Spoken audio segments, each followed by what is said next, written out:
What if the person you love is the same one who hurts you the most?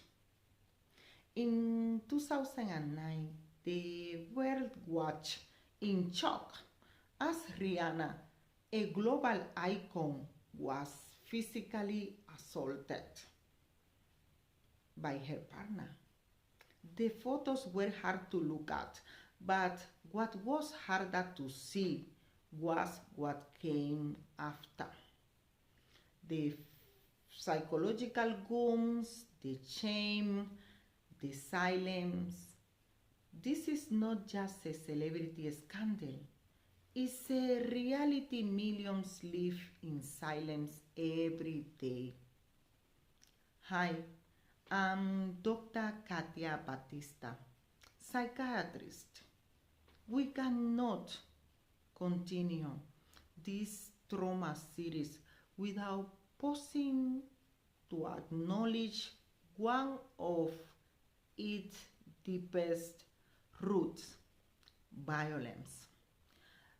Violence is a heavy word and a heavier experience. It's not just physical harm, it slowly breaks down your confidence, your sense of safety, dignity, and identity without you even realizing it. It's something that enters homes, relationships, and minds, and often stay long after the bruises are gone. As a psychiatrist, I've seen that trauma doesn't always come from war zones or disasters. Sometimes trauma lives in the home. Sometimes it's in a partner's voice. Sometimes it's in the silence after a threat. This chapter is not just information, it's a reflection, because violence in all its forms leaves behind emotional wounds that can shape a person's entire life. This is why we cannot explore trauma without giving a space to this conversation. What is violence? Violence is any action that causes harm, fear, or control over another person. It can be direct or indirect, obvious or hidden. It can come from a stranger or from someone we love. Violence doesn't always look the same, but all equally harmful. Let's take a closer look at how it can manifest in people's life. Physical violence. This includes hitting, slapping, pushing, any physical force intending to hurt. Is the most visible form of violence, but often the one survivors try hardest to minimize. It was just once, they say, but trauma doesn't count hits, it counts impact. Emotional or psychological violence. This is where pain hides. Constant criticism, humiliation, gaslighting, threats, and verbal abuse like yelling, name calling, and insults all fall under this category. These words become internal voices. They shape how a person sees themselves and their worth. Social violence. This is not always obvious, but deeply damaging. It includes isolation, keeping someone away from friends, family, or support system. It may sound like you don't need anyone but me, or involve controlling who someone can speak to. This creates emotional dependency and deepens fear. Sexual violence. Any non consensual sexual act, coercion, or manipulation involving sex.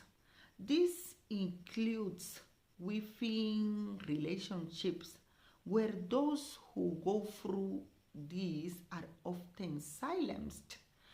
It deeply affects identity, body image, and the ability to trust. Financial or economic violence. When someone controls all finances, restrict access to money, or prevents education or work, they create dependence, like I said before, and people who experience this may stay not because they want to, but because they have no means to live. Neglect. I have talked about neglect in previous video, but especially in children, neglect is a silent violence. The absence of care, affection, and basic needs teaches the child they are unworthy of love or attention. Violence is more than an action, it's a generator of trauma. It's often the beginning of a long internal struggle. And it's time we talk about it not with a statistic, but with compassion, with real words, with courage. While it's true that women are often the most visible victims of domestic or gender based violence, it's essential to remember that violence knows no boundaries. Men, children, the elderly, anyone, anyone, regardless of gender, age, race, or education level, can become a victim. No one is immune. Abuse can happen behind any door, in any home, and to any person. That's why we must approach this issue with compassion, not judgment. And remember that healing begins when we create space, safe spaces for all voices to be heard. Domestic violence is not just an interpersonal issue, it's a public health crisis. It affects the brain, the body, and the soul. Psychological consequences can be devastating and long lasting. Many survivors develop post traumatic stress disorder, PTSD, intrusive memories, flashbacks, emotional numbness, depression, feelings of worthlessness, hopelessness, even suicidal ideation can be observed in this patient. Anxiety disorders, chronic fear, panic attacks, hypervigilance, attachment and trust issues. difficulty forming safe relationships later in life. Substance abuse is very common as a coping mechanism to numb emotional pain. Victims often lose their sense of self. Constant gaslighting or emotional abuse can make them question their own reality, a phenomenon we call trauma induced cognitive dissonance. Physically, domestic violence can lead to chronic pain, headaches, back pain, pelvic pain, even fibromyalgia, cardiovascular problems due to the constant stress and elevated cortisol levels, digestive issues, ulcers, appetite disruption, gynecological complications is common in sexual violence or chronic stress, neurological effects, brain injuries from blunt trauma, sleep disorders, and memory loss. The physical consequences are a lot, and we cannot ignore the risk of fatality. Many victims lost their lives by their partners as a result of abuse.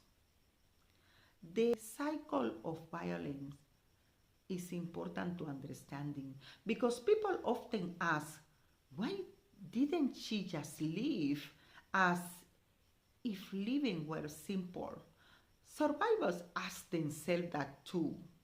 But what many don't realize is that the answer lies deep within the cycle of violence. From outside, it may look like a clear decision, but for someone living it, fear, manipulation, emotional dependence, and shame can trap them. Understanding this cycle is key to breaking judgment and offering real support. The cycle usually has three main phases. The first one, tension building. This is the stage where things feel off. You are always careful, trying to not to trigger the next explosion. Small arguments, controlling comments, mood swings.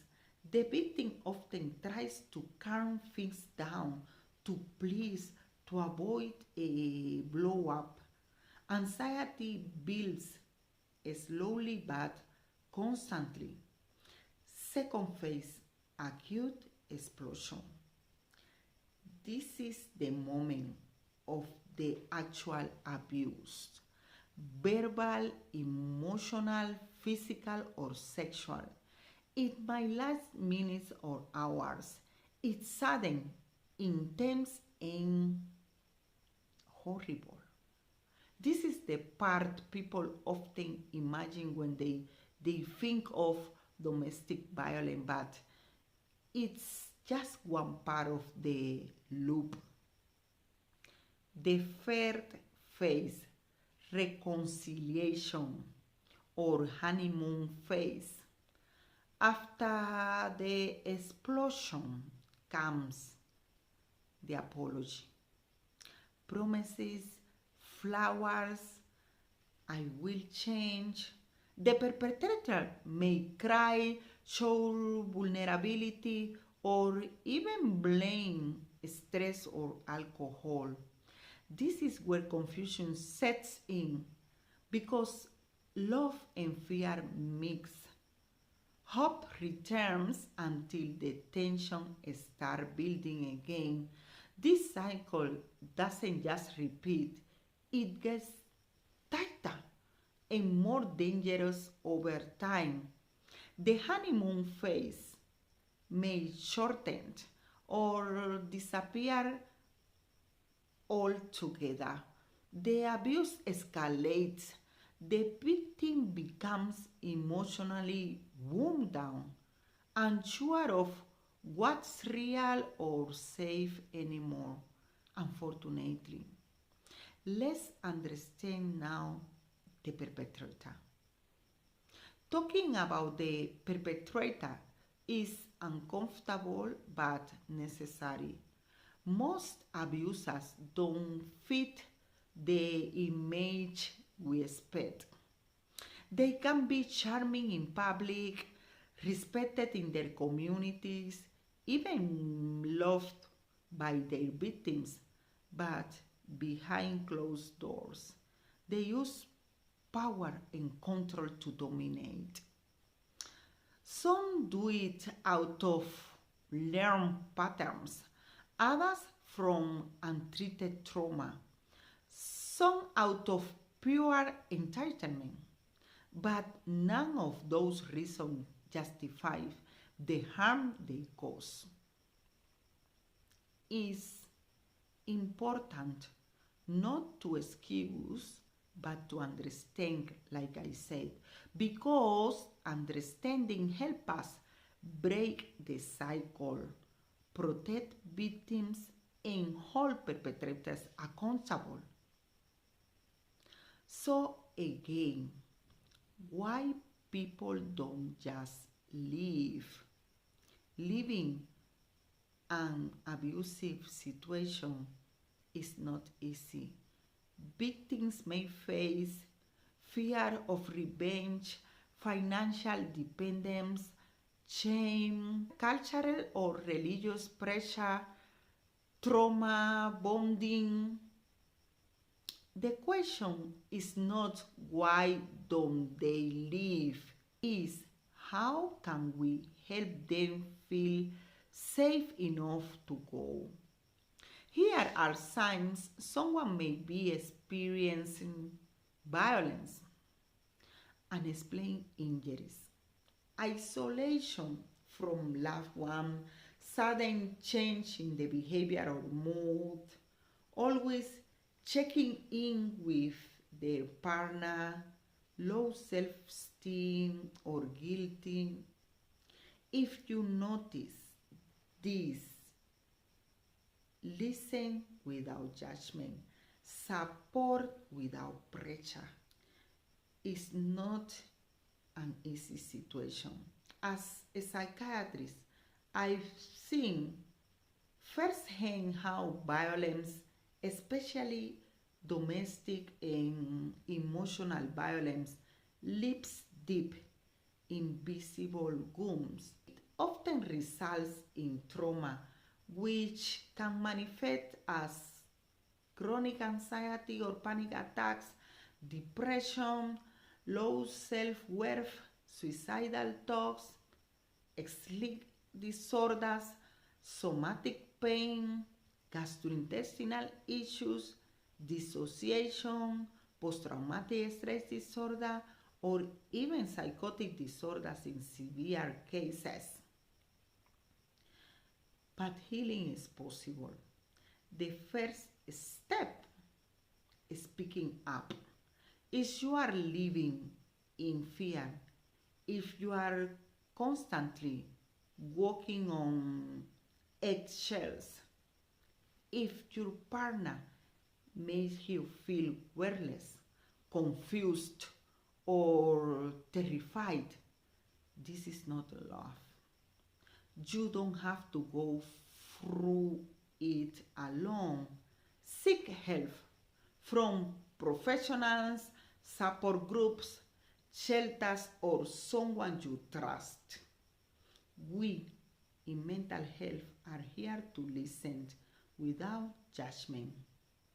Treatment have many aspects. Psychotherapy, especially trauma focused, CBT, or eye movement desensitization and reprocessing EMDR.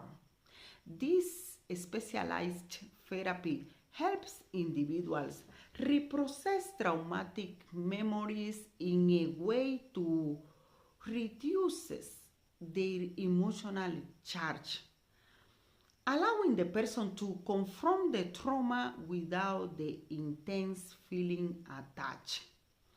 During EMDR, the therapist guides the patient to recall traumatic memories using bilateral stimulation such as eye movements, taps, or sounds.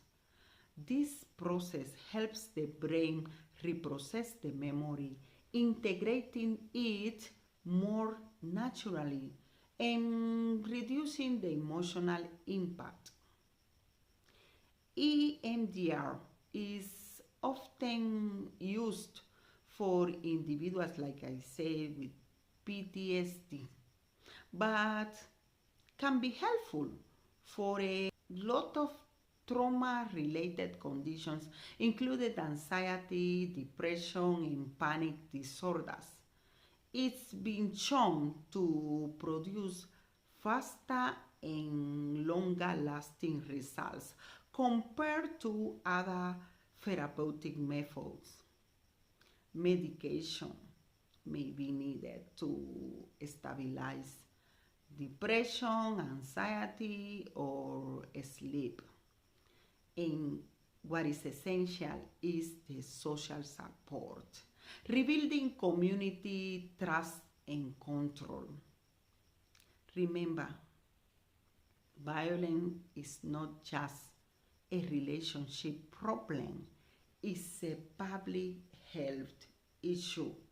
And trauma caused by violence does not heal with silence. It heals with compassion, intervention, and support. You deserve peace. You deserve safety.